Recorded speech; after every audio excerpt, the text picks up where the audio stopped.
She's a fighter for the American people, committed to our values, our hopes, our dreams, bringing joy back across our nation.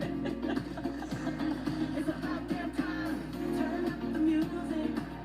Turn down the lights. Where did this strength and passion come from in this daughter of middle-class Oakland?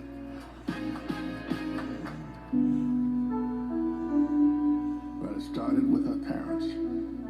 Her mother, a South Asian scientist, and her father, a black economist. They took her to civil rights marches and inspired her to pursue her dreams. After her parents divorced, she and her sister were raised by her mother with the help of friends and neighbors, attending Sunday school at the 23rd Avenue Church. We grew up in this wonderful, loving, supportive environment. My mother was very well aware that she was raising two black girls to be two black women. Her mother saved up for 10 years to buy their first home and shared with Kamala the words and wisdom that remain her North Star to this day. Be a fighter for things that matter, and don't be limited by what has always been.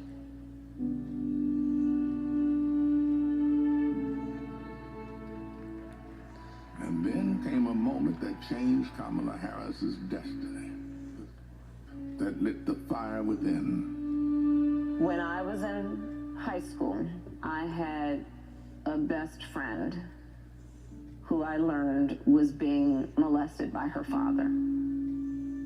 This particular day, she was like, hey, you really, really are not yourself. There's something going on. I said to her as soon as she told me, well, you have to come stay with us. As you get older, you really, really reflect on how pivotal that intervention was at that crucial point in my life.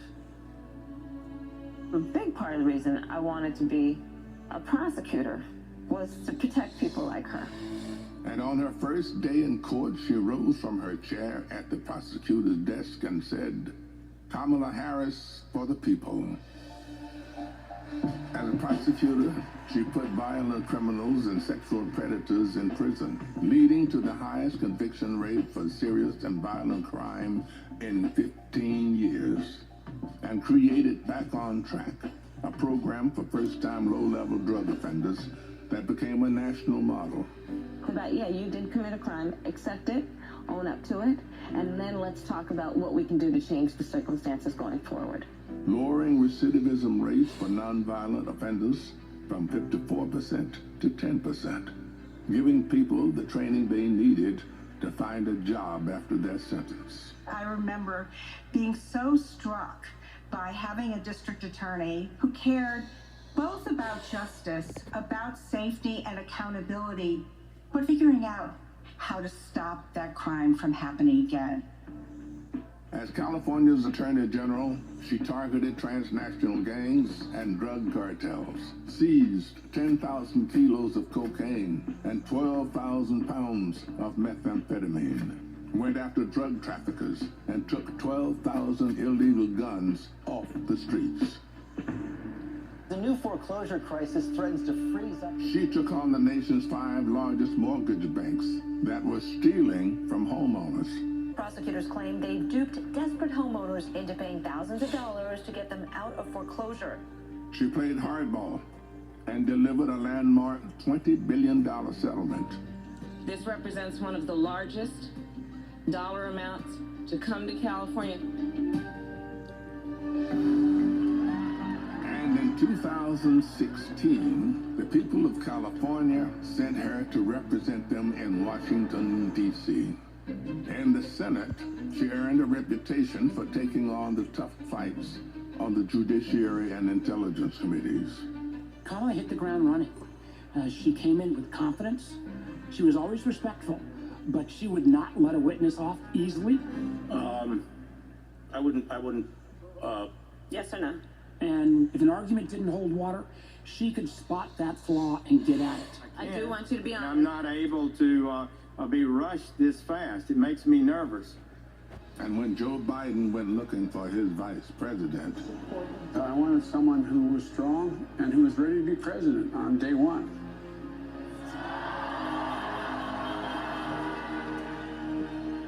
As vice president, she worked to cap insulin costs for seniors at $35, to replace lead pipes and provide clean water for communities, and she helped create 16 million jobs.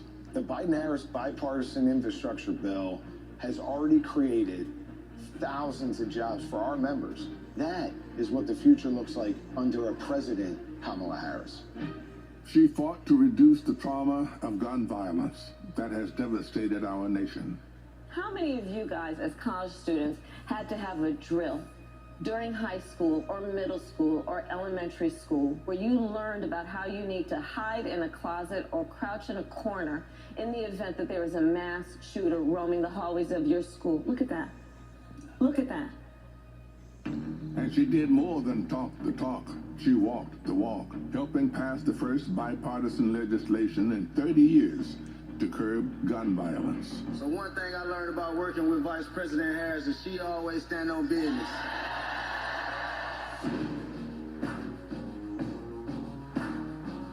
She has traveled the world to strengthen our national security and restore our global leadership, meeting with more than 150 heads of state.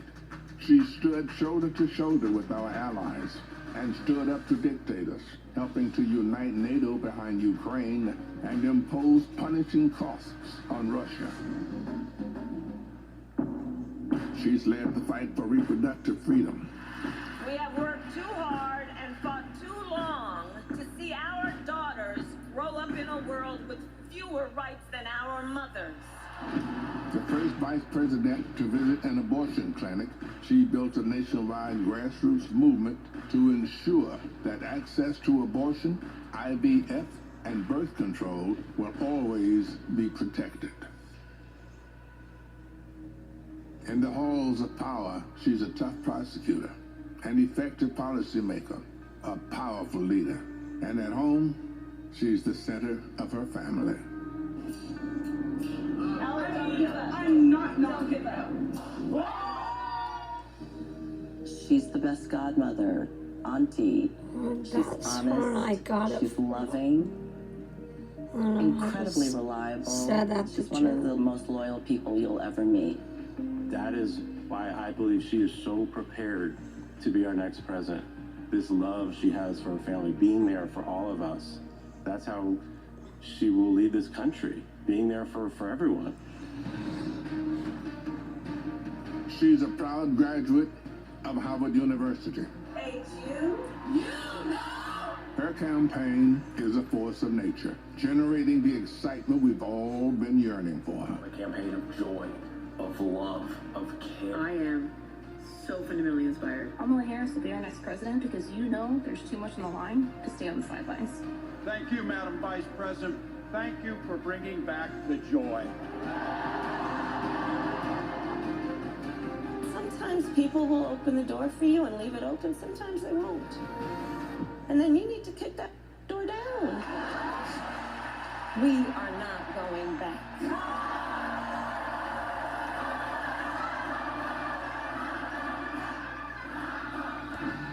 She's a protector, a strong voice for common sense, a leader for tomorrow, committed to healing our country, dedicated to doing the hard work to make us stronger.